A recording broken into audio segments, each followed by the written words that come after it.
some fantastic teams. Their coaching staff's amazing.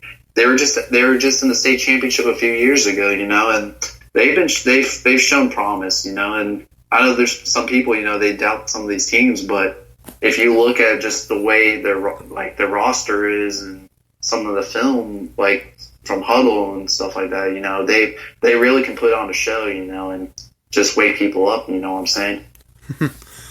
I know that I remember seeing that like on the Duval City page. It almost felt like people felt like Bartram was going to be terrible because Columbia was blowing them out. I was like, y'all do realize Columbia is one of the top programs in North Florida, right? Like, them losing to Columbia is not something that makes them terrible. Yeah, that's just one thing. And like I said, this year's a weird year for the whole Northeast Florida area. The talent is a little more spread out. I mean, class of 2019 is off to college now, and they had some really great players from Duval as well. And now you got the class of 2020 stepping up, and like I said, some of them are doing a fantastic job. I mean, there's some teams that are, like I said, there's been some sleeper teams, like West Side, Creekside, both of them. Oh yeah. There's been people that have been speaking very highly of both of those teams in the past 2 weeks, and it's been crazy because I remember people saying how it may not be their year and stuff again, but no, both teams they've been showing out, and that's what I like to see as well. Just see some of these teams who've kind of struggled in the past. They're getting better. They're improving. They're showing that they can compete with these other schools. What is up with Jackson? I thought they were supposed to be a sleeper this year. That one, that's what I've said before too. That's a team you shouldn't sleep on because Jackson has. It looked like they were really putting the pieces together, and their schedule is not. I would say not really that really really tough. I would say, but I feel like they can still put on a show as well. But it's just really tough to say about them because I have no clue what's going on currently with them. I haven't followed up with them not most recently, but they have talent. It's just the one thing that did shock me though is when they played that game against Fernandina Beach, and Fernandina Beach is not like I would say a football powerful school either too, and that game really shocked me when Jackson lost to them, and I'm like, wow, Jackson lost to Fernandina Beach. Wow, but I mean, they still got that talent. It's just I don't know what else to say about them, but I know it's there. It's just maybe they haven't gotten like the pieces together. Maybe they haven't gotten the right plays yet. Well, they may want to hurry up with it because they're kind of running out of time.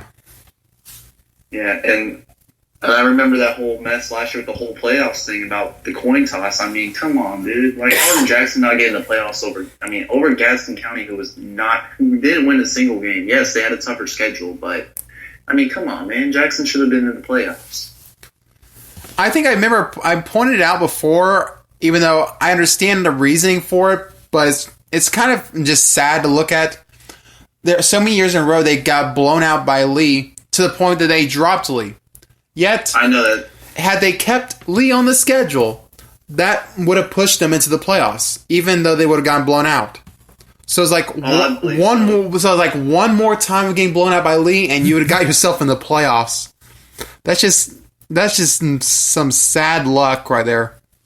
Yeah, I believe that was sad. I mean, that's the oldest rivalry in all of Duval County right there. That's a classic matchup. And the fact that they dropped it I find it kind of sad because it's historic, but it's just, I know Lee's been showing out these last few years as well, and Jackson, they just weren't there, but I thought this year would be the year to be like, hey, why can't Jackson and Lee start playing each other again? Because, Jackson seems like they're getting their team together, but I can't speak for the people who make the schedule at all either, so I'm just gonna not say any more about that.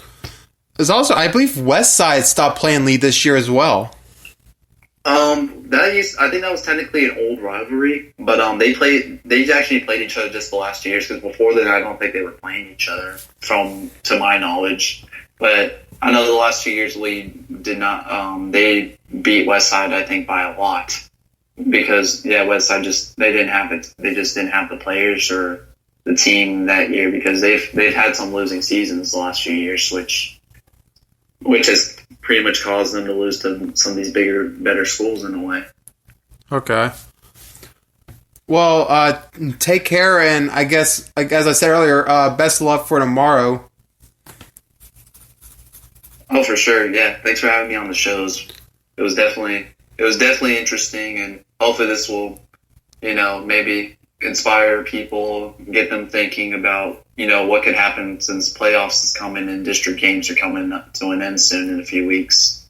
Yeah, I think we're supposed to get the first RPI standings are supposed to come out for next week, so hopefully we'll be able to finally start seeing where the playoff picture is starting to shape up.